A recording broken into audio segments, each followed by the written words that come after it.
की है जी जी अच्छा है, क्या होता है जी।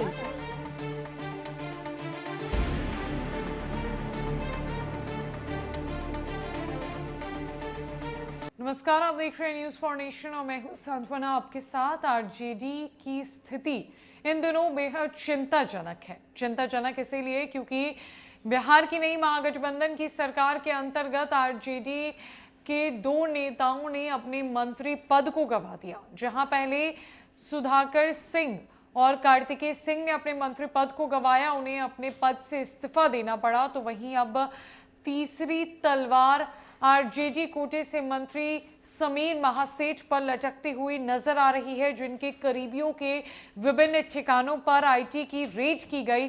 समीर महासेठ का नाम इस पूरे रेड में सामने आ रहा है, जहां विभिन्न ठिकानों पर छापेमारी कर जांच पड़ताल की गई है।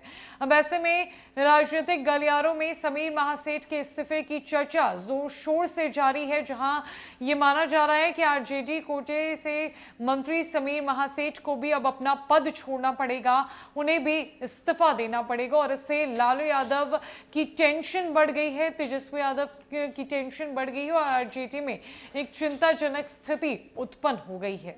दरअसल बिहार सरकार में राजद कोटे से मंत्रियों पर लगातार आरोप लग रहे हैं या फिर वो किसी अन्य कारणों से हटाए जा रहे हैं। अब तक दो मंत्रियों कार्तिकेय कुमार और सुधाकर सिंह ने पद से इस्तीफा दे दिया है। वहीं अब राजद कोटे से उद्योग मंत्री समीर कुमार महासेठ के यहाँ आईटी की छापेमारी हुई है।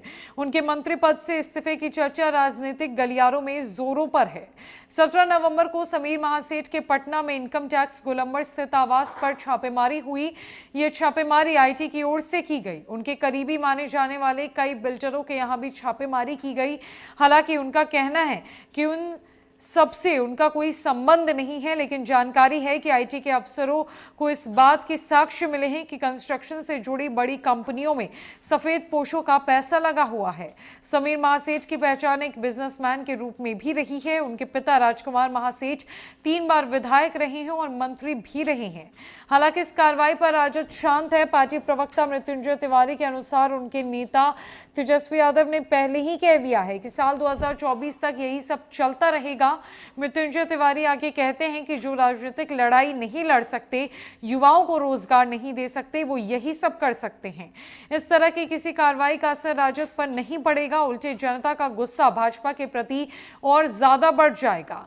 गौरतलब है कि समीर सिंह महासेठ और बाकी मंत्रियों की बात छोड़ दे तो राजद के अन्य नेताओं, जिनमें लालू प्रसाद के कई करीबी हैं, के हाल भी के दिनों में छापेमारी हुई है। इसमें लालू यादव के सबसे बड़े करीबी और ओएसडी रहे भोला यादव को गिरफ्तार कर पूछताछ भी की गई। वे अभी जमानत पर है। लालू यादव के करीबी बिस्कोमान के चेयरमैन सुनील कुमार सिंह के पटना स्थित आवास पर भी छापेमारी की गई थी।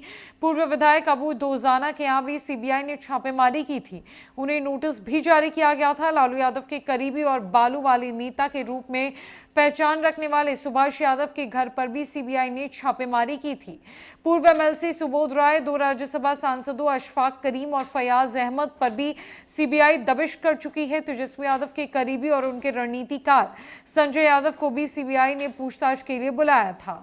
आरजेडी और लालू यादव के करीबियों पर सीबीआई की दबिश जारी है, जहां सीबीआई ने आरजेडी पर अपना शिकंजा कसना शुरू कर दिया है। पहले भी कई नेताओं पर शिकंजा कसा जा चुका है और अब लालू यादव की टेंशन बढ़ गई है, जहां बिहार सरकार में आरजेडी कोटे से उद्योग मंत्री समीर कुमार महासेठ के घर पर आईटी की छापेमारी हुई। उनके विभिन्न ठिकानों पर छापेमारी की गई, जहां उनके करीबियों और कई बिल्डरों के घर पर भी छापेमारी हुई, जांच पड़ताल की गई। कई महत्वपूर्ण जो जानकारियां हैं इस रेट को लेकर सामने आई, लेकिन आईटी ने इस पर अभी चुप्पी साध रखी है। आरजेडी इस पूरे मामले पर शांत है। तेजस्वी यादव ने हालांकि पहले ही कह दिया है कि ये सारा सिलसिला साल 2024 तक चलता रहेगा, जब तक लोकसभा के चुनाव नहीं हो जाते, क्योंकि बीजेपी के पास कोई और विकल्प नहीं बचा है। बीजेपी किसी भी हाल में आरजेडी को नीचा गिराना चाहती है और यही वजह है किस तरह की छापेमारी की जा रही है। अब देखना यह है कि जो राजनीतिक गलियारों में चर्चा है समीर कुमार महासेठ के इस्तीफे पद को लेकर वो कितना आगे बढ़ता है, ये कितना तूल पकड़ता है, क्या समीर महासेठ सचमुच अपने पद से इस्तीफा देंगे या फिर वो मंत्री पद पर बने रहेंगे? आपको क्या लगता है, कमेंट सेक्शन में जरूर बताएं। फिलहाल के लिए इस अपडेट में इतना ही। नमस्कार।